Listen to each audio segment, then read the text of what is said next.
لا حول ولا قوة إلا بالله العلي العظيم. أعوذ بالله من الشيطان اللعين الرجيم. بسم الله الرحمن الرحيم.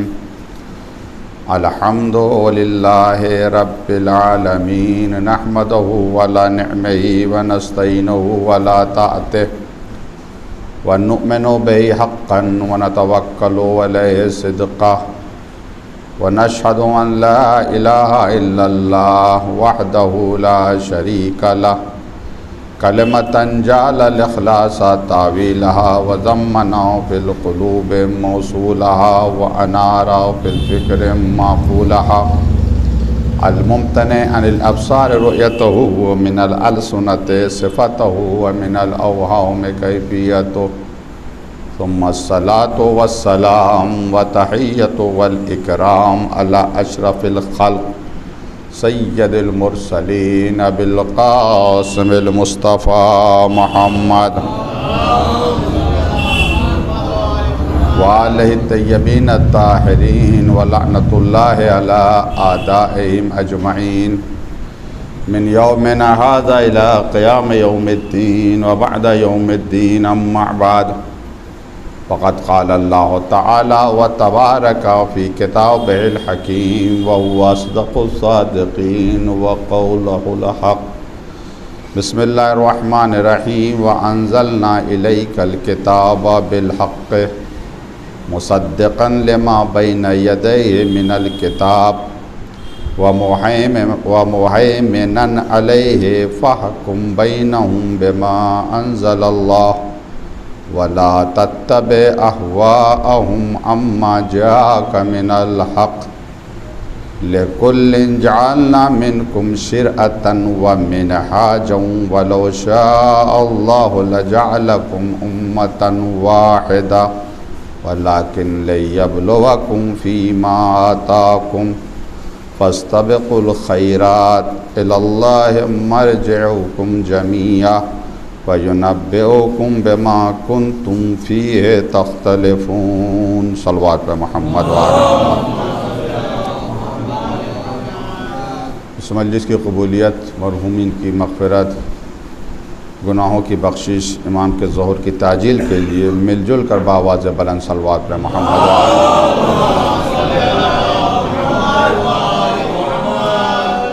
ابھی آپ حضرات نے دعائے توسل کے قرات فرمائی سے شنبے کو. اسی مناسبت کو مد نظر رکھتے ہوئے اس وقت کی مجلس کا موضوع ہے منزل، وسیلہ اور راستہ. منزل ہماری کیا ہے اور منزل تک پہنچنے کے لیے وسیلے کی ضرورت ہے اور صحیح راستہ. سورہ مائدہ کی آیت نمبر 48 جس کی تلاوت کا شرف حاصل کیا. سب سے پہلے اس آیت کا ترجمہ میں آپ کے سامنے عرض کروں، پھر اصل موضوع میں وارد ہوں.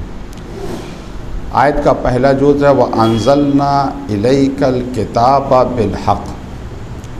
ہم نے آپ پر وہ کتاب نازل کی جو حق پر مبنی ہے، یعنی قرآن سراپا حق ہے، باطل ذرہ برابر نہیں ہے، بال کے برابر اس میں باطل نہیں، حق ہی حق ہے. خصوصیت کیا ہے اس کتاب کی، اس قرآن کی؟ مصدقا لما بین یدیہ من الکتاب. جتنی بھی آسمانی کتابیں ہیں قرآن سب کی تصدیق کرتا ہے، چاہے تورات ہو، انجیل ہو، زبور ہو، یا جو بھی صحف ہیں، جو بھی آسمانی کتابیں ہیں، قرآن سب کی تصدیق کرتا ہے. دوسری صفت وہ مہیمنن علیہ. ایسا نہیں کہ صرف تصدیق کرتا ہے بلکہ جتنی آسمانی کتابیں ہیں سب کا محافظ قرآن مجید ہے، سب کا نگراں قرآن مجید ہے.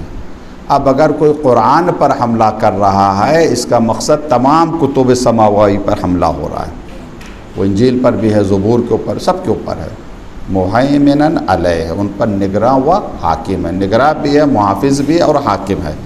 حاکم سے مراد یہ ہے کہ اگر کوئی حکم تورات میں ہے، اور قرآن میں اس کے ایسا حکم ہے جو تورات کے خلاف ہے، تو قرآن کی بات مانی جائے گی، تورات کی نہیں۔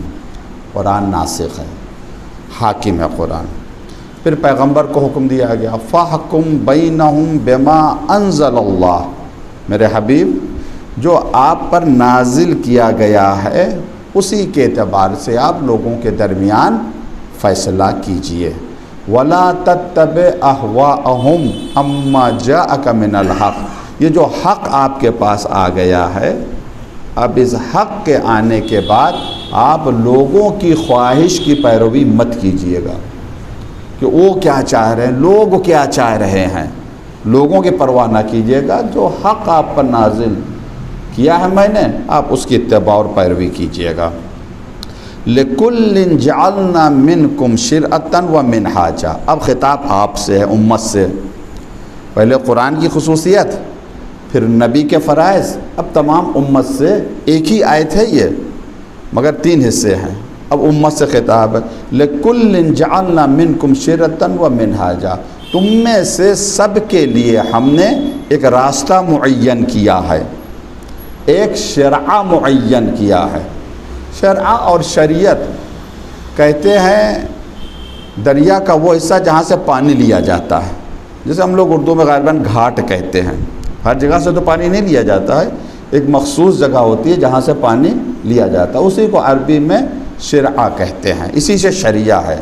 شریعت کو اس وجہ سے شریعت کہتے ہیں کہ اگر کسی کو وہ آب حیات چاہیے جس سے روح کی بقا ہے، روح کی زندگی ہے، تو شریعت ہی وہ گھاٹ ہے جس سے یہ آب حیات ملتا ہے۔ تو ہم نے سب کے لیے ایک شریعت اور ایک راستے کو معین کیا ہے۔ وَلَوْ شَاءَ اللَّهُ لَجَعَلَكُمْ أُمَّةً وَاحِدَةً، اگر اللہ یہ چاہتا تو تمہیں ایک امت بنا دیتا، یہ سارا جھگڑا ہی نہیں ہوتا، نہ کوئی سکھ ہوتا، نہ کوئی عیسائی ہوتا، نہ کوئی ہندو ہوتا، نہ کوئی شیعہ، نہ سنی، نہ حنبلی، کچھ بھی نہ ہوتا، امتاً واحدہ، ایک امت تم ہوتے اگر اللہ چاہتا۔ اب اللہ نے نہیں چاہا، ابھی جا کے کوئی اللہ ہی سے پوچھے، لیکن پوچھنے جائے گا تو واپس نہیں آئے گا ہمیں بتانے کے لیے۔ اللہ نے مشیت کیا ہے، اس کے اشارے کیے کہ ادھر مجھے نہیں جانا ہے، لیکن بہرحال ائمہ معصومین علیہ السلام نے جو بتایا ہے ایک ہلکا سا اشارہ، پروردگار کو ایک ایسی قوم خلق کرنا تھی جسے اختیار دیا ہے۔ کس بات کا اختیار کیا ہے؟ میں نے ایک راستے کی ہدایت دے دی، چاہے تم صحیح راستے پر چلو، چاہے تم غلط راستے پر چلو، مجبور نہیں کروں گا تمہیں صحیح راستے پر چلنے کے لیے۔ وہ اجبار والی عبادت کرنے کے لیے ملائکہ بہت ہیں، مجبوری والی عبادت ملائکہ بہت، ایک مختار مخلوق پیدا کی، تو اللہ نے نہیں چاہا کہ سب ایک ہوں۔ اچھا کیوں یہ اختلاف؟ اللہ نہیں چاہا، علت وَلَٰكِن لِيَبْلُوَكُمْ فِي مَا آتَاكُمْ، اللہ نے ایک امت تمہیں نہیں بنایا۔ یہ اختلاف کیوں ہے؟ تاکہ تمہاری آزمائش ہو جائے، تمہارا امتحان ہو جائے، کس میں؟ فی ما آتاکم، جو رسول نے تمہیں دیا ہے، یعنی رسول نے جو تمہیں عطا کیا ہے، دیا ہے، اس میں آزمایا جائے تمہیں۔ اس وجہ سے اللہ نے زبردستی نہیں کی ہے۔ ما آتاکم رسول فخذوہ، جو رسول تمہیں دے وہ لے لو، اور جس سے رسول منع کرے اسے رک جاؤ۔ تو غدیر میں رسول نے مولا دیا، جس نے لے لیا وہ امتحان میں پاس ہو گیا۔ صلوات پہ محمد و آل محمد پر۔ الی اللہ مرجعکم جمیعا، تم سب کے سب پلٹ کر اسی کی طرف آؤ گے، واپسی اسی کی طرف ہے۔ الی اللہ، اللہ کی طرف، مرجعکم تمہارا مرجع یعنی رجوع کرنے کی جگہ، واپس اسی کی طرف آؤ گے۔ جب واپس اس کے پاس آؤ گے فَيُنَبِّئُكُمْ، بس اب وہ تمہیں بتائے گا بِمَا كُنْتُمْ فِيهِ تَخْتَلِفُونَ، کہ تم کیوں آپس میں جھگڑا کرتے تھے، یہ اختلاف تمہارا کیسا تھا، کون حق پر تھا کون باطل پر تھا۔ صلوات پہ محمد و آل محمد پر۔ اب آیت کے ہر جز کو موضوع بنایا جا سکتا ہے، لیکن ہم اس جز کو صرف موضوع بنا رہے ہیں۔ الی اللہ مرجعکم جمیعا، اسی کی روشنی میں منزل، وسیلہ اور راستہ۔ قرآن نے کیا کہا؟ اِلَى مَرْجِعُكُمْ جَمِيعًا، تم سب کے سب اللہ کے پاس لوٹ کر آؤ گے، اس میں کوئی شک نہیں ہے، مر کے سبھی کو اللہ کے پاس جانا ہے، ذرہ برابر اس میں شک نہیں ہے۔ اسی وجہ سے بعض لوگ وہ یہ کہتے ہیں، دیکھیے کسی حد تک ان کی بات صحیح ہے مگر پوری بات ان کی صحیح نہیں ہے، کہ جتنے بھی دین ہیں سب صحیح ہیں، راستے سب کے الگ الگ ہیں۔ مثال کے طور پر یہاں سے آپ کو جانا ہے کسی دوسرے شہر، بارہ بنکی جانا ہے مثال کے طور کے اوپر، تو بارہ بنکی جانے کے لیے ایک ہی راستہ تھوڑی ہے، کئی راستے ہیں، کوئی سیدھا راستہ ہے، کوئی حیدر گڑھ ہو کے ہے، کوئی ادھر ہے، کوئی ادھر ہو کے۔ منزل اگر بارہ بنکی ہے، کوئی کسی بھی راستے سے جائے پہنچ جائے گا۔ تو یہ مذہب مختلف راستے ہیں، منزل سب کی ایک ہے۔ لوگ کہتے ہیں بات آدھی صحیح ہے، پوری بات صحیح نہیں ہے، منزل سب کی ایک ہے، اس میں کوئی شک نہیں، لیکن اس منزل پر پہنچ کے پھر سب کی منزلیں الگ الگ ہو جائیں گی۔ جانا تو سب کو اللہ کے پاس، انا للہ و انا الیہ راجعون، ہم اللہ کے لیے، ہمیں اسی کی طرف پلٹ کر جانا۔ کوئی بھی مر کے، اگر کوئی غیر مسلم بھی مرے تو کسی غیر خدا کے پاس تھوڑی جائے گا، دشمن اہل بیت بھی مرے وہ کہاں جائے گا؟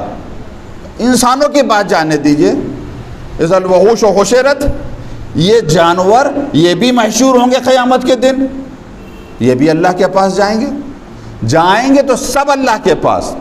اس کا مقصد ہے کہ محشر منزل نہائی نہیں ہے، قیامت آخری منزل نہیں ہے، قیامت ایک ایسی منزل ہے جہاں پر سب آئیں گے، لیکن وہاں سے پھر سب کے راستے الگ الگ ہیں، سب کی منزلیں الگ الگ ہیں۔ تین گروہ میں لوگ بٹ جائیں گے، محشر میں تین گروہ میں لوگ بٹیں گے۔ قرآن نے کہا بسم اللہ الرحمن الرحیم، اذا وقعت الواقعہ لیس لوقتها کاذبہ خافضۃ رافعہ، اذا رجت الارض رجا وبست الجبال بسا فکانت هباء منبثا وکنتم ازواجا ثلاثا فصحاب المیمنۃ ما اصحاب المیمنہ وصحاب المشأمۃ ما اصحاب المشأمہ والسابقون السابقون اولئک المقربون۔ ڈیٹیل سے تفصیل سے سورہ واقعہ نے بتایا کہ محشر میں لوگ تین گروہ میں تقسیم ہو جائیں گے۔ دیکھیے سورہ واقعہ بہت اہم ہے۔ بعض لوگ اکثر سوال کرتے ہیں پریشان ہوں، روزی میں برکت نہیں ہوتی ہے، یا کام نہیں ہے، تنگ دستی ہے، اور کچھ لوگ بھٹک جاتے ہیں، کبھی ادھر چلے گئے، کبھی ادھر چلے گئے، کبھی اس بابا کے پاس چلے گئے، کبھی اس کے پاس چلے گئے، دعا تعویذ کے چکر میں۔ خزانہ اہل بیت میں دیا ہے اور بھیک دوسروں سے مانگ رہے ہیں، خزانہ اہل بیت میں دیا ہے، بھیک دوسروں سے مانگ رہے ہیں۔ آیت اللہ العظمیٰ آغا مرشی نجفی، آپ کا ایک وصیت نامہ ہے، اس وصیت نامے میں یہ ہے، اور غالباً یہ دستور یعنی یہ حکم امام زمانہ عجل اللہ تعالی ظہورہ شریف آپ کا دیا ہوا ہے، آپ اس کے اوپر عمل کریں، انشاءاللہ پیسے کے اعتبار سے کوئی تنگی نہیں ہوگی۔ ایک وظیفہ اپنا بنا لیں، زیادہ مشکل نہیں ہے۔ کہتے ہیں صبح کی نماز کے بعد سورہ یاسین پڑھیں اور دعائے عہد پڑھیں، جو امام زمانہ سے منسوب ہے، جس میں امام کی بیعت کی جاتی ہے۔ جو ہر صبح اپنے امام کی بیعت کرے، امام اسے نظر انداز نہیں کریں گے۔ تو سورہ یاسین، اس کے بعد دعائے عہد۔ نماز ظہر یہ پڑھیں، نماز ظہر پڑھنے کے بعد سورہ نبا، اما یتساءلون عن النبأ العظیم الذی هم فیہ مختلفون، معنی کے اوپر توجہ دے کے پڑھیں تو کیا کہنا۔ نماز عصر کے بعد سورہ عصر، والعصر ان الانسان لفی خسر۔ نماز مغرب کے بعد سورہ واقعہ، جس کی چند آیت کی میں نے تلاوت کی، اور نماز عشاء کے بعد سورہ ملک، تبارک الذی بیدہ الملک، 30ویں پارے میں۔ اگر کوئی اپنی زندگی میں اس وظیفے کو اختیار کرے، کبھی وہ محتاج نہیں ہوگا، تنگ دست نہیں ہوگا۔ صلوات محمد و آل محمد۔ اب یہاں پر دیکھیں اذا وقعت الواقعہ، جب واقع ہونے والی بات واقع ہو کر رہے گی، یعنی قیامت آ کر رہے گی۔ کوئی شک نہیں ہے کہ قیامت آ کر رہے گی۔ لیس لوقتها کاذبہ، اس کے ٹائم میں ذرہ برابر جھوٹ نہیں ہے۔ قیامت آئے گی، روز محشر بپا ہو کر رہے گا، خافضۃ رافعہ۔ اب قیامت کی خصوصیت قرآن مجید نے بیان کی ہے، خافضۃ رافعہ، کسی کو بلند کرے گی اور کسی کو زمین کو پٹکے گی۔ کیا خافضۃ، خفضہ یعنی زمین کو پٹکنا، رافعہ نے بلند کرنا۔ قیامت کی خصوصیت ہے، کسی کو بلند کرے گی اور کسی کو زمین کو پٹک دے گی، یعنی کچھ لوگ ایسے ہیں جن کا مقام قیامت میں بلند ہوگا، کچھ لوگ ایسے جو قیامت میں ذلیل و رسوا ہوں گے۔ روایات میں آیا ہے کہ ہماری امت کے جو کمزور اور غریب لوگ ہیں، مستضعف جنہیں کہتے ہیں، کمزور جنہیں کہتے ہیں، سب سے پہلے وہ جنت میں جائیں گے۔ سب سے پہلے یہاں جو کمزور ہے قیامت میں اس کا مرتبہ بلند ہوگا انشاءاللہ۔ اور امت کے لوگ جو بڑے لوگ ہیں، سرمایہ دار لوگ ہیں، یہ بھی جنت میں جائیں گے، ایسا نہیں جہنم میں جائیں گے، نہیں، لیکن ان کا نمبر بعد میں آئے گا۔ محشر میں غریبوں کا نمبر پہلے آئے گا، آج جو پیچھے ہیں کل وہ آگے ہوں گے۔ اس وجہ سے غریبوں کو کوئی حقیر نہ سمجھے، کوئی ذلیل نہ سمجھے۔ صلوات پہ محمد و آل محمد۔ اس کے بعد کیسے قیامت آئے گی؟ اذا رجت الارض رجا، جب زمین لرزنے لگے گی، بھوچال آ جائے گا۔ وبست الجبال بسا، پہاڑ ٹوٹ ٹوٹ کر ریزہ ریزہ ہو جائے گا۔ تو آپ سمجھے جیسے کہ ایٹم بم نہیں گرا، سب ریزہ ریزہ، پہاڑ ٹوٹ ٹوٹ کر ریزہ ریزہ ہو جائے گا۔ فکانت حباء منبثا، غبار کی طرح اڑنے لگے گا، ہر طرف غبار۔ وکنتم ازواجا ثلاثا، تم 3 گروہ میں تقسیم ہو جاؤ گے۔ میں نے کہا قیامت میں 3 گروہ ہوں گے، 3 گروہ میں تقسیم ہو جاؤ گے۔ دیکھیے میرے عزیزوں، قیامت میں سب کا حساب کتاب نہیں ہوگا، سب کے لیے میزان یعنی ترازو نصب نہیں کیا جائے گا، سب کا حساب کتاب نہیں ہوگا قیامت میں۔ کچھ لوگ بغیر حساب کتاب کے جنت جائیں گے، کچھ لوگ بغیر حساب کتاب کے جہنم جائیں گے، سب کا نہیں حساب کتاب ہوگا۔ یزید اور یزیدیوں کا کوئی حساب کتاب ہوگا؟ سیدھے جہنم میں جھونک دیے جائیں گے۔ کربلا والوں کا یا ان کی راہ پر چلنے والوں کا کوئی حساب کتاب ہوگا؟ سیدھے جنت جائیں گے۔ بہت سی حدیثیں آئی ہیں، یہ عمل کرو، یہ عمل کرو، یہ عمل کرو تو بغیر حساب کے تم جنت چلے جاؤ گے۔ تو سب کا حساب کتاب نہیں ہوگا قیامت میں، کچھ بغیر حساب کتاب کے جہنم جائیں گے، کچھ بغیر حساب کتاب کے جنت جائیں گے۔ یہ مڈل کلاس کا وہاں پھنسے گا بیچارہ، بیچ والا دنیا میں بھی پریشان رہتا ہے اور آخرت میں بیچارہ ہے۔ تو کہا ہے کہ مڈل والا پن ہے۔ علی اگر کامل ہیں تو ان کے چاہنے والوں کو بھی کامل ہونا چاہیے، ایمان کے اعتبار سے بھی، عمل کے اعتبار سے بھی۔ صلوات محمد و آل محمد پر۔ تو قیامت میں 3 پارٹی ہوں گی، 3 گروہ ہوں گے۔ فاصحاب المیمنۃ ما اصحاب المیمنہ، داہنے ہاتھ والے، کیا کہنا ان کا داہنے ہاتھ والے۔ یعنی کچھ لوگ، منزل قیامت میں ہے سب کی ہے، ایک منزل ہے، لیکن وہاں سے راستے الگ الگ ہوں گے۔ کوئی داہنے طرف جائے گا، جو داہنے طرف جائے گا، کیا کہنا داہنے طرف والے، یہ کہاں چلے جائیں گے؟ یہ سیدھے جنت چلے جائیں گے، رائٹ ہینڈ والے۔ اچھا ایک بات ہے، ایک صاحب نے مجھے بتایا، وہ اسماعیلی تھے، پرنس آغا خان والے، اور اسماعیلی سے شیعہ ہو گئے۔ تو انہوں نے مجھے، میں سیوٹن میں تھا، گیا تھا رمضان میں یا محرم میں، یاد نہیں آ رہا، تب بتایا تھا۔ انہوں نے بتایا کہ اسماعیلیوں کے ہاں یہ نظریہ ہے، اپنے کیا بھی ہے نا کہ کسی کے آگے بھی آئے تھے، کسی کے دائنے ہاتھ میں نامہ اعمال دیا جائے گا، کسی کے بائیں ہاتھ میں۔ جس کے داہنے اعمال میں نامہ اعمال دیا جائے خوشی خوشی وہ جنت چلا جائے گا، جس کے لیفٹ ہینڈ میں نامہ اعمال دیا جائے گا وہ جہنم چلا جائے گا۔ قرآن میں تذکرہ ہے اس بات کا۔ تو وہ لوگ جب مردے کو دفن کرتے ہیں تو بایاں ہاتھ ہی توڑ دیتے ہیں۔ جو اردو میں کہیں گے نہ رہے گی بانس نہ بجے گی بانسری، مگر وہ بجا کے رہے گا۔ صلوات محمد و آل محمد۔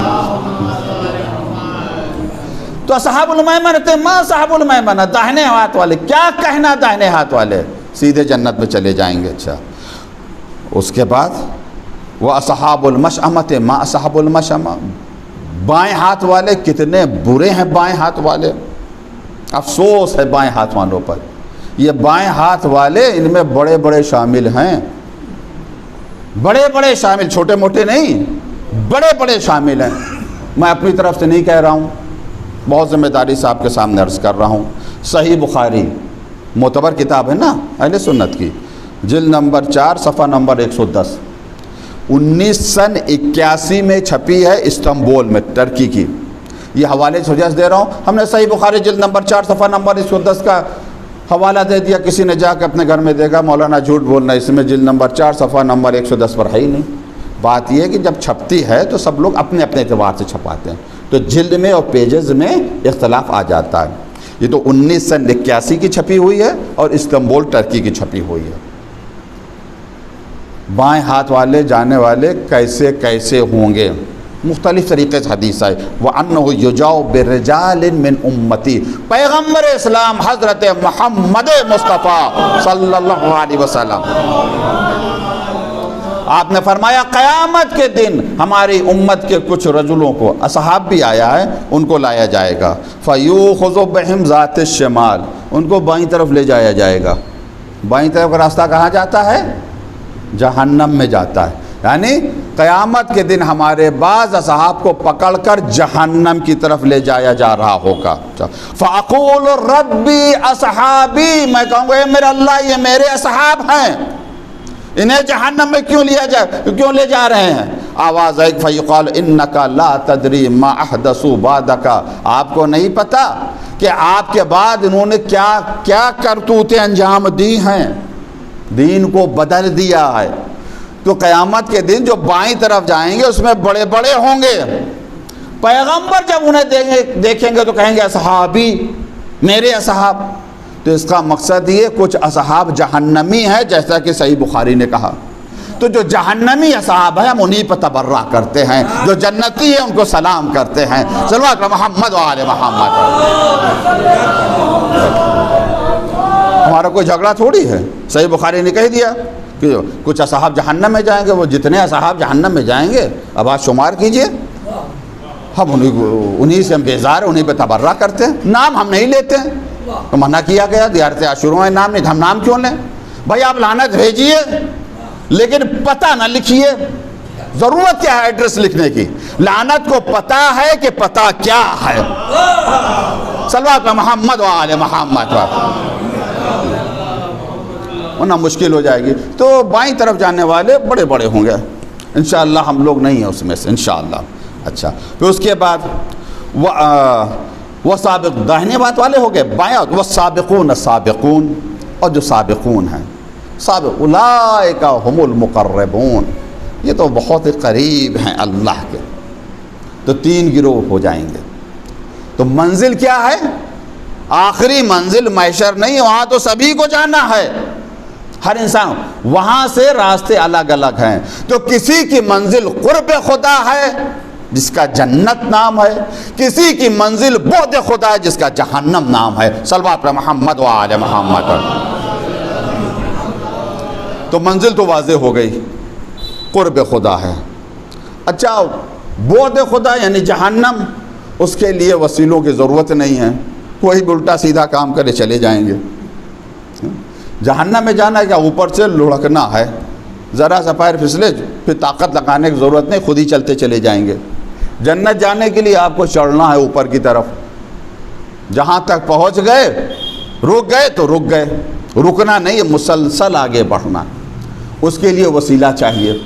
میں نے جو مثال دی پھر اس کی میں تکرار کر رہا ہوں۔ جانا کہاں ہے؟ مثال طور 12 بنکی، ٹھیک ہے، تو منزل معین کر لی، منزل قرب خدا ہے معین کر لی۔ اچھا، بعد خدا کا کوئی نہیں معین کرے گا، جس کی منزل وہ ہے وہ بھی نہیں کرے گا، لیکن بہرحال منزل ہے سب کی قرب خدا، جسے 12 بنکی۔ اچھا، جانا ہے 12 بنکی تو وسیلہ تو چاہیے، بس سے چلے جائیں، ٹرین سے چلے جائیں، موٹر سائیکل سے چلے جائیں، سائیکل سے چلے جائیں، نہیں ہے بس ٹرین موٹر سائیکل پیدل چلے جائیں، پہنچ تو جائیں گے، پہنچ تو جائیں۔ پیدل جانے والا بھی ایک دن پہنچ، بھائی ایک دن میں پہنچے گا کم سے کم، بھائی یہاں سے 12 بنکی 27 کلومیٹر سے زیادہ تو نہیں ہے، اور نجف سے کربلا تقریباً 80 کلومیٹر ہے، وہاں بھی لوگ پیدل جا رہے ہیں، پہنچ رہے ہیں، پہنچ جائے گا، وسیلہ ہونا چاہیے۔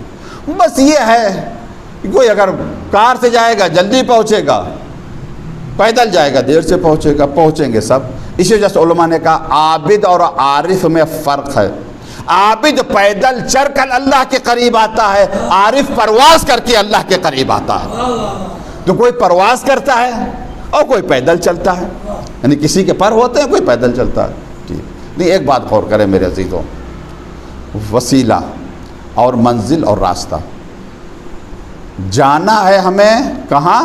بارہ بنکی، ہمارے پاس وسیلہ نہیں ہے، پیر بھی کمزور ہیں ہمارے، نعوذ باللہ، خدا نہ کرے اپاہج ہیں، ہم اپنی مثال لیں، نہیں چل سکتے ہیں، 2 قدم نہیں چل سکتے، جانا بارہ بنکی، وہی بارہ بنکی کے راستے کے اوپر بیٹھ گئے جا کر، اسی راستے کے اوپر بیٹھ گئے جا کر، انتظار کر رہے ہیں، آپ نکلے ادھر سے، گاڑی تھی آپ کے پاس، دیکھا یہ ایک اپاہج پڑا ہوا ہے راستے پر، کہاں جانا ہے؟ بارہ بنکی، مجھے بھی وہاں جانا، چلو آ جاؤ، لفٹ مل جائے گی، لفٹ مل جائے گی۔ توجہ چاہ رہا ہوں میرے عزیزوں، جانا ہے بارہ بنکی، کس راستے پہ بیٹھے ہیں؟ جو دہلی جا رہا ہے، وسیلہ نہیں ہے، وہیں پڑے ہوئے ہیں، کوئی اگر جا رہا ہے اس سے لفٹ آئیں گی، کہاں جانا ہے؟ میں نے کہا بارہ بنکی، کہا بھیا میری منزل وہ نہیں، آپ کی منزل اور ہے، میری منزل اور ہے، دہلی جاتے تو میں آپ کو لیتے جاتا، توجہ جا رہا ہوں، وسیلے سے بڑھ کر راستہ ہے، وسیلے سے بڑھ کر راستہ ہے،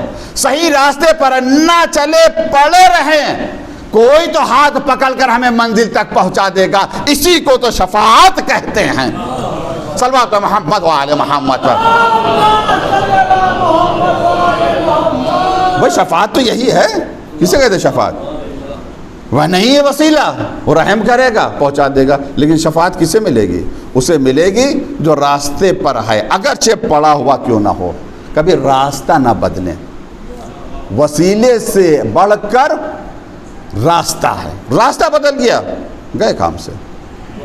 کوئی بھی وسیلہ آپ اختیار کریں، جانا بارہ بنکی، بیٹھ بھی گئے اگر اس نے لفٹ بھی دے دی تو جتنی تیز کار چلے گی اتنی جلدی منزل سے دور ہوتے چلے جائیں گے۔ تو کبھی راستہ نہ بدلیں، راستہ وہی اختیار کرے جو اہل بیت علیہم السلام کا ہے۔ صلوات پر محمد و آل محمد۔ تقریباً آدھا گھنٹے ہو گئے، بہرحال اس طرح کی مجلسوں میں 40-45 منٹ سے زیادہ نہیں پڑھا جاتا ہے، موضوع پورا نہیں ہوا ہے، کبھی موقع ملا اور آپ نے یاد دلایا تو موضوع میں مکمل کروں گا۔ منزل، وسیلہ اور راستہ، منزل قرب خدا، وسیلہ یہی سب چیزیں ہیں جو اللہ تک ہمیں پہنچاتی ہیں۔ کیا ہے وسیلہ؟ من لا یحضر الفقی، 4 ہماری معتبر کتابیں ہیں، ان میں سے سب من لا یحضر الفقی شیخ صدوق علیہ رحمہ کی ہے کتاب، جلد نمبر 1 صفحہ نمبر 205، نہج البلاغہ خطبہ نمبر 110، آگے پیچھے ہو سکتا ہے، کہیں 108 ہوگا کہیں 111 ہوگا، لیکن 110 کے آس پاس مل جائے گا۔ مولائی یعنی من لا یحضر الفقی میں بھی مولائی کائنات کا یہ قول اور نہج البلاغہ میں بھی ہے۔ کیا فرماتے ہیں؟ ذہن میں رہے موضوع کیا ہے؟ منزل، وسیلہ اور راستہ۔ وسیلہ کیا ہے؟ مولا فرماتے ان افضل ما توسل بہ المتوسلون، سب سے افضل وسیلہ جسے وسیلہ اختیار کرنے والوں نے اختیار کیا، سب سے افضل وسیلہ 11 وسیلے مولائی کائنات نے اس حدیث میں بیان کیے ہیں، اور 12واں وسیلہ صدیقہ کبریٰ حضرت فاطمہ زہرا سلام اللہ علیہ نے بیان کیا۔ تو عدد کے اعتبار سے وسیلے 12 ہیں، سب سے افضل وسیلہ نمبر 1 الایمان باللہ و برسولہ، یا ایمان بہ و برسولہ، 2 طرح سے آیا، اللہ پر ایمان اور اس کے رسول پر ایمان۔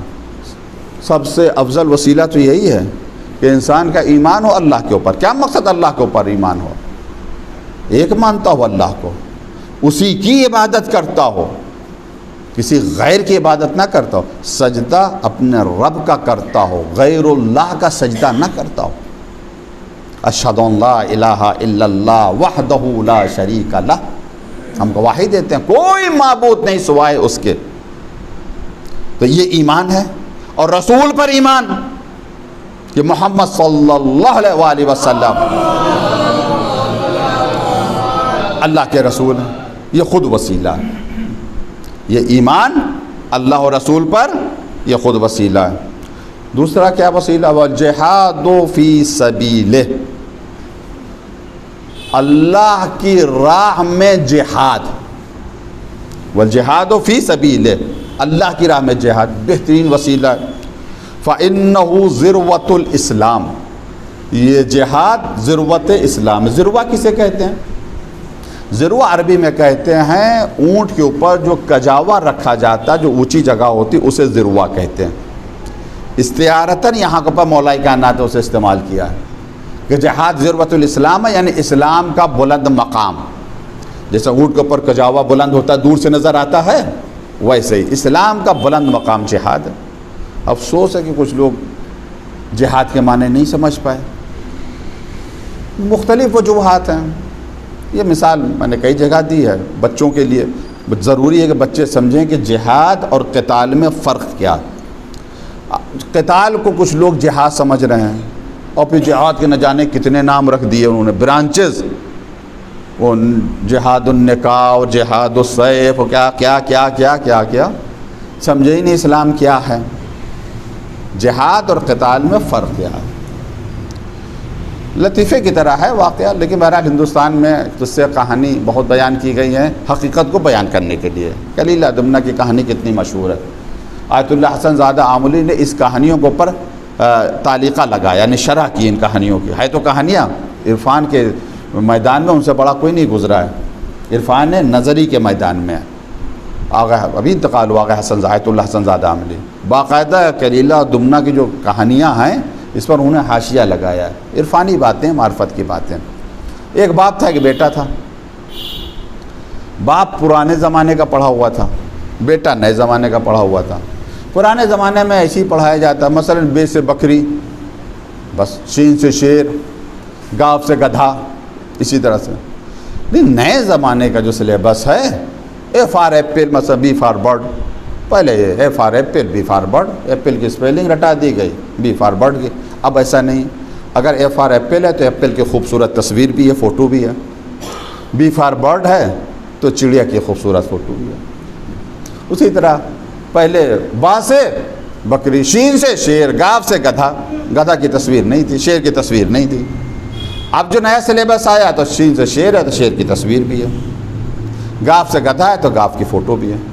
ابا حضور پرانے زمانے کے پڑھے ہوئے تھے، بیٹا نئے زمانے کا پڑھا ہوا تھا۔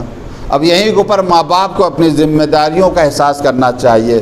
امام جعفر صادق علیہ السلام فرماتے ہیں،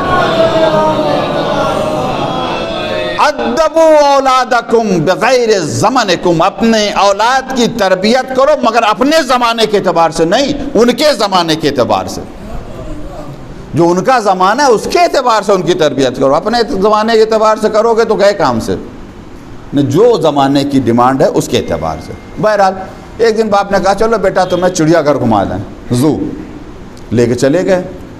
باپ بیچارے سیدھے سادے تھے، وہ اتفاق سے غلطی سے پنجرے کی جو تختیاں تھیں وہ چینج ہو گئیں۔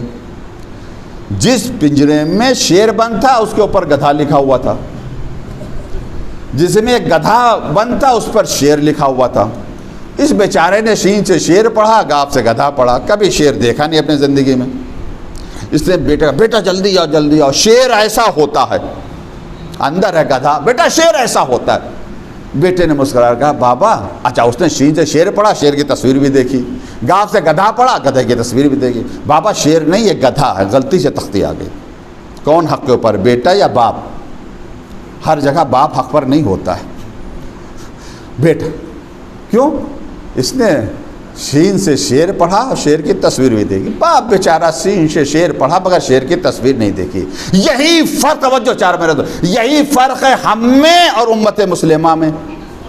امت مسلمہ نے جیم سے جہاد پڑھا، جہاد کی کوئی تصویر نہیں دیکھی، بس جیم سے جہاد ہے۔ جس نے بھی جہاد کی آواز دی اس کے پیچھے دوڑتے چلے گئے۔ ہم نے جیم سے جہاد بھی پڑھا اور معصوم کی سیرت میں جہاد کی تصویر بھی دیکھی۔ دنیا ہمیں دھوکہ نہیں دے سکتی۔ صلوات پہ محمد و آل محمد۔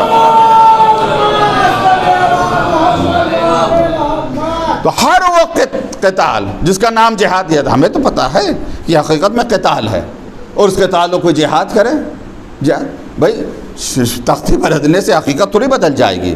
بہرحال صلوات محمد و آل محمد۔ تو یہ جہاد بہترین وسیلہ، قتال نہیں، بہترین وسیلہ ہے اللہ تک پہنچنے کے لیے مجاہد کے لیے کہا جاتا ہے اس کے جسم سے جیسے ہی خون کا ایک قطرہ زمین پر گرتا ہے پروردگار اس کے تمام گناہوں کو معاف کر دیتا ہے، بخش دیتا ہے، تمام گناہوں معاف کر دیتا ہے پروردگار۔ بڑا مرتبہ مجاہد کا۔ تو جیم سے جہاد ہے، اور جہاد بہترین وسیلہ ہے اللہ تک پہنچنے کے لیے۔ تیسرا وسیلہ وکلمۃ الاخلاص فإنها الفطرہ، یہ کلمہ اخلاص یعنی جو ہم کہتے ہیں لا الہ الا اللہ، یہ کلمہ اخلاص کہلاتا ہے، یہ فطرت ہے۔ کیا مقصد؟ انسان کی فطرت میں ہے کہ اللہ ایک ہے، پیدا کرنے والا ایک ہے، اور فطرت کے اس فطرت کے اوپر پردہ کیسے پڑ جاتا ہے، اس کے اسباب ہیں، 5-6 اسباب ہیں۔ ایک آدھ سبب کی طرف میں نے جمعے کے خطبے میں اشارہ کیا تھا، اس میں سے غفلت ہے، ادھر نہیں جانا ہے۔ ہر انسان کی فطرت ہے۔ کیا مقصد؟ علماء کہتے ہیں اگر کسی انسان کو کوئی دین کی تعلیم نہ دی جائے، کسی بھی مذہب کی اسے تعلیم نہ دی جائے، جب وہ بڑا ہو جائے، عاقل و بالغ ہو جائے اور اسے دنیا دکھائی جائے، اسے پوچھا جائے، کوئی بھی کسی بھی دین کی تعلیم نہ دے، نہ اسلام نہ غیر اسلام، بڑا ہو جائے، اسے پوچھا جائے یہ بتاؤ اتنی بڑی کائنات کیسے وجود میں آئی، تو وہ کہے گا نام کچھ بھی لے، نام سے کوئی فرق نہیں پڑتا، وہ یہ کہے گا ایک ہے جس نے اس کائنات کو پیدا کیا۔ نام چاہے اللہ لے، چاہے ایشور لے، چاہے گاڈ لے، کچھ بھی، ایک ہے۔ یہ ہے فطرت۔ صلوات پر محمد و آل محمد۔ تو آخری وسیلہ انشاءاللہ، پھر اس کے بعد کبھی اگر وقت رہا، زندگی رہی اور یہاں پہ آیا اور یاد رہا تو میں اس موضوع کو مکمل کروں گا۔ اقام الصلاۃ فإنها الملہ۔ اقام الصلاۃ، نماز کا پڑھنا، یہ بہترین وسیلہ ہے۔ اس کے لیے مولانا نے کیا کہا؟ فإنها الملہ، ملت کہتے ہیں دین کو۔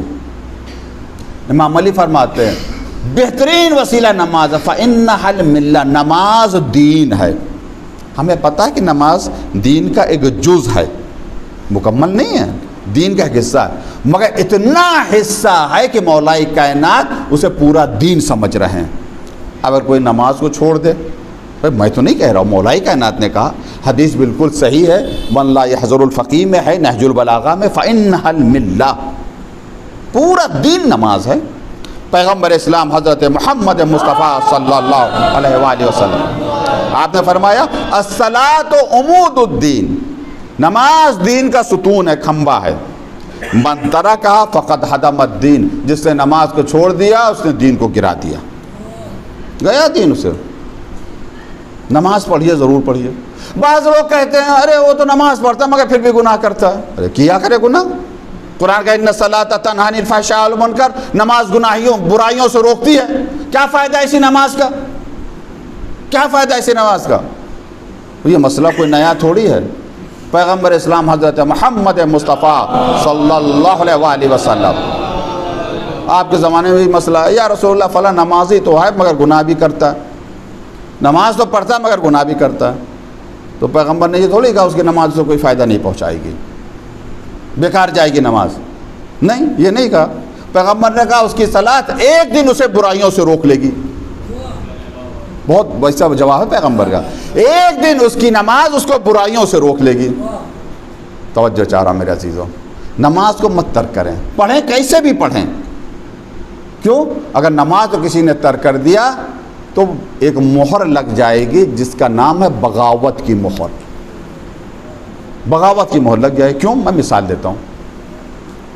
حاکم نے بلایا، پولیس والے آئے، چلیے آپ کو حاکم بلا رہا ہے۔ ہم نے کہا نہیں جاؤں گا، منع کر دو سے جاؤ۔ پولیس والے نے جا کہہ دیا، رپورٹ دے دی، آنے کے لیے منع کیا۔ بیمار ہے اس وجہ سے نہیں آ رہا؟ نہیں، بیمار نہیں ہے۔ کوئی اس کا مہمان آیا؟ نہیں مہمان، کوئی ضروری کام؟ نہیں کوئی ضروری کام۔ کیوں نہیں آ رہا ہے؟ آپ کے حکم کی کوئی پرواہ ہی نہیں ہے، اس وجہ سے نہیں آ رہا۔ دوبارہ بلا کے لاؤ۔ دوبارہ آیا، میں بلا رہے ہیں آ کے، نہیں آؤں گا۔ تیسری مرتبہ بلایا، 5 مرتبہ بلایا، 5 مرتبہ رعایا نے جانے سے منع کر دیا۔ اب بتائیے اب یہ حاکم کیا کہے گا؟ کم سے کم حاکم یہ تو فیصلہ کرے گا، اور حق والا فیصلہ ہوگا، جا کر اس سے کہہ دو اگر میرے بلاوے پر میرے دربار میں نہیں آ رہا ہے تو میری حکومت سے نکل جائے، میرے ملک سے نکل جائے، یہ مجھے حاکم سمجھتے ہی نہیں۔ اگر حاکم مانتا مجھے تو میں نے بلایا تو میرے دربار میں آتا. ایک نہیں 5 مرتبہ یا کم سے کم 3 مرتبہ حی علی الصلاۃ، آؤ نماز کی طرف. یہ مؤذن نہیں پکار رہا، یہ اللہ کے حکم سے وہ بلا رہا ہے، اپنی طرف تھوڑی کہہ رہا. حی علی الصلاۃ، آؤ نماز کی طرف، آؤ نماز کی طرف. حی علی الفلاح، آؤ فلاح کی طرف. حی علی خیر العمل، بہت اچھے کام کی طرف آؤ. اذان میں سن رہا ہے مگر نہیں بلاوے پر آ رہا ہے. ایک نہیں 3 مرتبہ سن رہا ہے اور ریپیٹ کر کے الگ الگ انداز میں نماز کی طرف آؤ، فلاح کی طرف آؤ، خیر عمل کی طرف آؤ. اب بتائیے ایسے کو کیا کہیں گے؟ مطیع کہیں گے یا باغی کہیں گے؟ یا تو اتنی دور چلے جاؤ کہ حی علی الصلاۃ کی آواز کانوں میں نہ آئے ورنہ بغاوت کا ٹھپا لگ جائے گا. صلوات محمد و آل محمد. کبھی باغی نہ بنے اس کے. اگر اس نے اپنے ملک سے نکال دیا تو کہاں جائے گا؟ باغی نہ بنے اس کے. آئے گا حی علی الصلاۃ، آئے اس کے حضور میں. اچھا اس کی تھوڑی سی وضاحت کر دیں. بلایا رضا حیدر کو حاکم نے، جا کے ان سے کہا میں آؤں گا نہیں، ٹیلی فون پہ بات کر لوں گا، ان سے فون پہ بات کر لوں گا، آؤں گا نہیں. اس نے جا کہہ دیا کیا بات ہے، بیمار چل رہے ہیں؟ کہا نہیں بیمار. کوئی ضروری کام ہے؟ نہیں کوئی ضروری کام نہیں ہے. اور پھر کیا؟ وہ میچ دیکھ رہے ہیں. ویسے مجھے میچ کا شوق نہیں، میں مثال دے رہا ہوں. وہ ٹی وی دیکھ رہے ہیں، پرواہ نہیں ہے. چلیے بھائی، بلایا اس نے، جاؤں گا نہیں، ٹیلی فون پہ بات کروں گا. جن کا گھر ہے مسجد کے پڑوس میں، حی علی الصلاۃ کی آواز آ رہی، مسجد نہیں آئیں گے، گھر میں نماز پڑھیں گے. گھر میں نماز پڑھنا یعنی ٹیلی فون سے رابطہ کرنا. اگر عذر ہے کوئی بات نہیں، اگر عذر ہے، معذور ہے، کوئی بھی عذر ہو تو عذر تو قبول. بلا عذر اگر کوئی مسجد کا پڑوسی ہے اور مسجد میں نماز نہیں پڑھ رہا، اپنے گھر میں نماز پڑھ رہا، چھٹے امام فرما رہے ہیں جو مسجد کا پڑوسی ہے بلا عذر اگر اپنے گھر میں نماز پڑھے، لا صلاۃ لہ، اس کی نماز ہی مکمل نہیں ہے. صلوات محمد و آل محمد پر. ایک مرتبہ صلوات محمد و آل محمد. میں نے 4 وسیلے ذکر کیے، باقی چھوڑتے ہیں. 12واں وسیلہ ڈائریکٹ. وہ کیا ہے؟ اس کی بہت وضاحت ہے. ابن ابی الحدید نے لکھا ہے نہج البلاغہ کی جو شرح کی ہے، جلد نمبر 16 صفحہ نمبر 211 پر. وسیلہ کیا؟ قالت فاطمہ الزہرا سلام اللہ علیہا نحن وسیلتہ فی خلقہ، ہم بھی وسیلہ ہیں، ہم وسیلہ، نحن وسیلتہ، اللہ تک پہنچنے کا وسیلہ ہمیں مخلوقات میں. تو یہ نماز وسیلہ، ایمان وسیلہ، کلمہ وسیلہ، جہاد وسیلہ، یہ سب وسیلے ہیں. اہل بیت بھی وسیلہ. کیا کوئی فرق رہا اہل بیت میں ان میں؟ نہیں میرے عزیز، بہت توجہ کی ضرورت ہے. اہل بیت وسیلہ بھی ہیں، ایسا نہیں ہے وسیلہ ہی ہیں، دونوں میں فرق ہیں. ایسا نہیں کہ صرف وسیلہ ہیں. ہمارے کیا ذہن میں بات ہوتی ہے اہل بیت ہمارے وسیلہ ہیں. بے شک وسیلہ ہیں، لیکن وسیلہ ہونا بہت بڑی فضیلت نہیں ہے. نماز بھی وسیلہ ہے، حج بھی وسیلہ ہے، جہاد 11 وسیلے مولا کائنات نے نہج البلاغہ میں ذکر کیے ہیں. 12واں وسیلہ جناب سیدہ نے، یہ بھی وسیلہ نہیں. اہل بیت وسیلے سے بڑھ کر ہیں، وسیلے سے بڑھ کر راستہ ہوتا ہے. اہل بیت وسیلہ بھی ہیں، راستہ بھی ہیں. یعنی جتنے وسیلے ہیں اگر اس راستے پر استعمال نہ ہو تو اہل بیت کا راستہ ہے تو وسیلہ منزل تک نہیں پہنچائے گا. نماز اگر اس طرح سے پڑھی جس طرح سے اہل بیت نے نہیں پڑھی تو منزل سے دور ہو جائے گا. حج اس طرح سے کیا جس طرح سے حج اس طرح سے نہیں کیا جیسے اہل بیت نے کیا تھا، گئے کام سے. جتنے بھی وسائل ہے، پوری شریعت وسیلہ ہے، مگر ویسے انجام دیں جیسے اہل بیت نے انجام دیا ہے. اہل بیت وسیلہ بھی ہیں، وسیلے کے ساتھ ساتھ راستہ بھی ہیں. راستہ بدل گئے، جتنا تیز وسیلے سے جائیں گے اتنا دور جنت سے دور ہوتے چلے جائیں گے. صلوات محمد و آل محمد پر.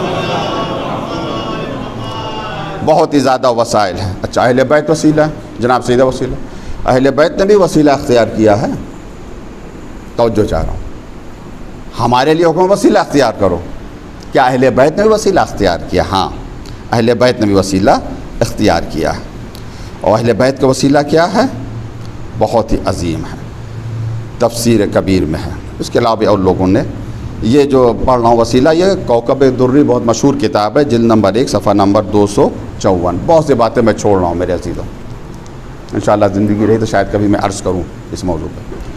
ہمارے لیے حکم ہے وسیلہ اختیار کریں، کہ اہل بیت وسیلہ اختیار کرتے؟ ہاں، خود جناب سیدہ سلام اللہ علیہ نے وسیلہ اختیار کیا۔ کس کا وسیلہ؟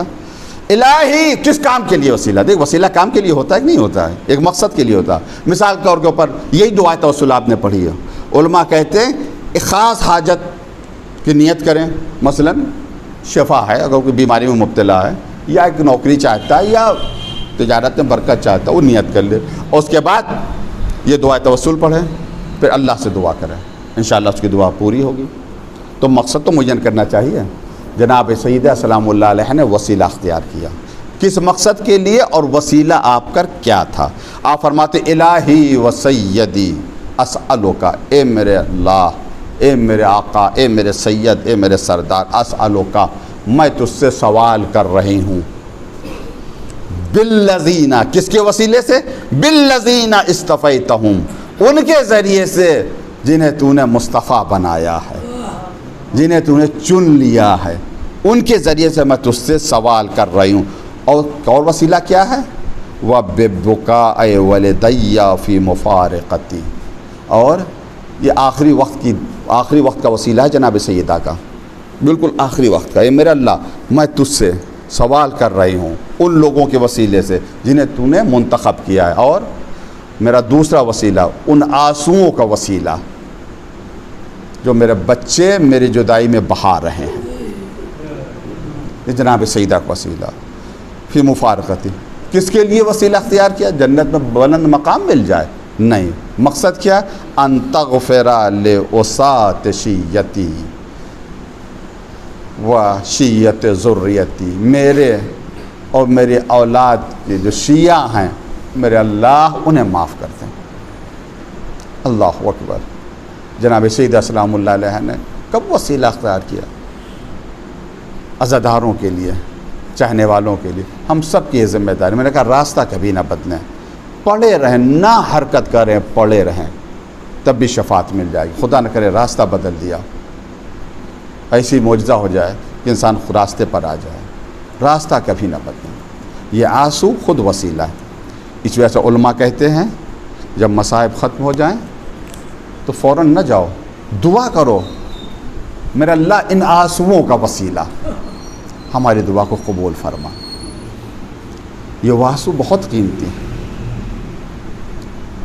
بہت قیمتی ہیں۔ معتبر روایت میں آپ کے سامنے عرض کر رہا ہوں، کامل الزیارہ کی معتبر ترین روایت، کیوں کامل الزیارہ ہمارے کیا خود معتبر کتاب ہے، چھٹے امام سے روایت، انہ ینظر الی من یبکی، جو بھی امام حسین پر روتا ہے امام حسین اسے دیکھتے ہیں، نہ زمانے کی قید ہے نہ مکان کی قید ہے، کب رو رہا ہے، کہاں رو رہا ہے، کہیں بھی رو رہا ہے، امام حسین اسے دیکھتے ہیں۔ صرف دیکھتے ہیں نہیں، یستغفر لہ، اپنے رونے والے کے لیے دعا کرتے ہیں، میرے اللہ یہ عزادار گناہ گار ہیں، مغفرت فرما۔ یسلو ابا، اپنے والدی سے گزارش کرتے ہیں، درخواست کرتے ہیں، بابا آپ بھی میرے اس گناہ گار عزادار کے لیے دعا کریں، آپ بھی میرے اس گناہ گار عزادار کے لیے دعا کریں۔ تو جو سال بھر اپنے عزاداروں کو دیکھتا ہو، وہ ان ایام میں کس طرح سے دیکھ رہا ہوگا؟ اسی عزاداری کا واسطہ دیں۔ پروردگار ہماری دعا یہی، ہمیں اتنی توفیق دے کہ ہم واقعاً امام حسین سے محبت کر سکیں، اسی راستے پر چلیں جو امام حسین کا راستہ ہے۔ آپ نے خبروں میں سنا ہوگا 2 کروڑ سے زیادہ، 2 کروڑ 11 لاکھ سے زیادہ جو وہاں سرکاری رپورٹ میں آیا، یہ زائرین گئے ہیں کس کی زیارت کے لیے؟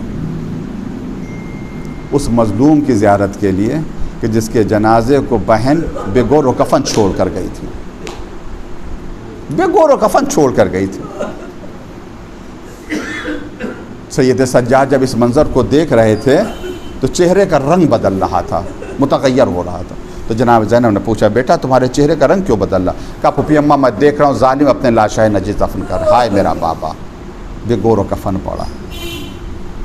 جناب زینب نے سنبھالا، تسلی دی، کہا بیٹا صبر کرو، حدیث ام ایمن سنائی۔ یہ حدیث ام ایمن کیا ہے؟ پیغمبر نے مدینے میں پورے واقعہ کربلا بیان کیا۔ ہمارے یہاں بعض مرثیوں میں یا نوحوں میں کچھ جملے ایسے آ جاتے ہیں تو شان اور عظمت اہل بیت کے منافی ہوتے ہیں۔ جناب زینب کا یہ اس طرح سے کردار میں بیان کریں، میں لٹ گئی، میں برباد ہو گئی، نہیں میرے عزیزو، جناب زینب کی شخصیت خود بھی نفس مطمئنہ ہے، نفس مطمئنہ کی بیٹی بھی ہیں، نفس مطمئنہ کی بہن بھی ہیں۔ بیٹی باپ سے بہت محبت کرتی ہے، پروردگار آپ کی بیٹیوں کی حفاظت فرمائے۔ ماں سے زیادہ باپ سے لگاؤ رکھتی بیٹیاں۔ مولا کائنات کے سر کے اوپر ضربت لگی، جناب زینب کی کیا کیفیت رہے گی تصور نہیں کر سکتے ہیں، لیکن کیا اپنا آپا کھو دیا؟ نہیں۔ ایسے عالم میں جب باپ زخمی ہیں تو جناب زینب کہتی بابا میں نے ام ایمن سے حدیث سنی ہے، میں آپ کے منہ سے یہ حدیث سننا چاہتی ہوں۔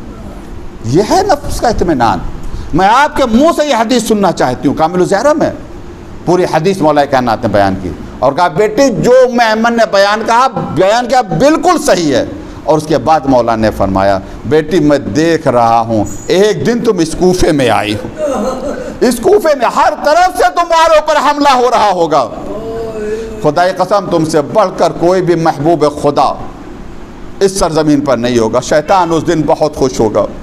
تو جناب زینب نے سید سجاد کو تسلی دی، دلاسا دیا بیٹا صبر کرو، تمہارے بابا کا جنازہ دفن ہوگا، کربلا آباد ہوگی، روضہ بنے گا، ینصبون علما، یہاں ایک پرچم نصب ہوگا۔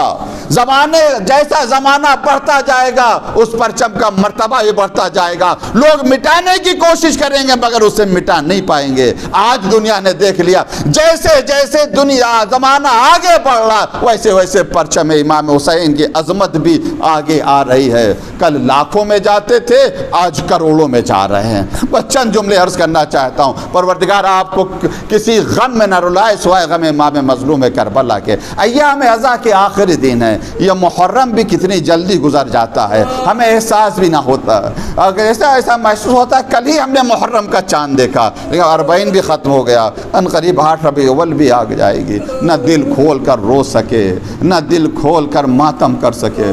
بزادار و آخری جملے، جناب زینب نے سید سجاد کو تو تسلی دے دی، سید سجاد کو تو دلاسا دے دیا، لیکن مرتبہ مڑ کر نشیب کی طرف دیکھا، حسین کا جنازہ جلتی ہوئی زمین کے اوپر پڑا ہے۔ اب کون ہے جو زینب کو سنبھالے، کون ہے جو جناب زینب کو تسلی دے؟ میں نے روایت میں نہیں دیکھا، لیکن کبھی کبھی ایسا ہوتا واقعہ بھی الفاظ کو ایجاد کر دیتا، میرا تصور کہتا ہے آج 11 محرم کو جناب زینب نے جب بھائی کے لاشے کو جلتی زمین کے اوپر پڑا ہوا دیکھا ہوگا، شاید بچپن کا واقعہ یاد آ گیا ہو۔ ایک دن مدینے میں دھوپ میں سو رہی تھی، امام حسین آئے، کیا دیکھا بہن زینب دھوپ میں سو رہی، اٹھایا نہیں بہن سائے میں آ جاؤ، بلکہ ابا کا سایہ کر لیا۔ جب تک زینب سوتی رہی حسین ابا کا سایہ کیے رہے، جب جناب زینب کی آنکھ کھلی کیا دیکھا پورا جسم پسینے میں ڈوبا ہے۔ 11 محرم کو شاید یہ منظر ذہن میں آیا ہو،